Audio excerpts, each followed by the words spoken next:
இன்றே சப்ஸ்கிரைப் செய்து உங்கள் ஃபேவரட் ஷோகளை காணுங்கள்.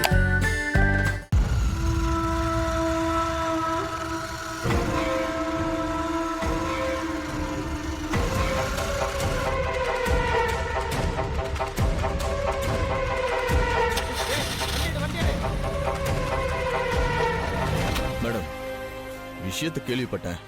நீங்க ஒன்னும் கவலைப்படாதீங்க. இன்னும் 1 மணி நேரத்துக்குள்ள உங்க குழந்தை உங்களுக்கு நல்லபடியா கிடைப்பா. சார், என் குழந்தைக்கு ஏதாவது ஆபத்து வந்துட போகுது. நீங்க அதை பத்தி எதுவும் கவலைப்படாதீங்க மேடம். எதுக்குன்னு ஸ்பெஷலா ஒரு அண்டர் கவர் டீம் இருக்கு மேடம்.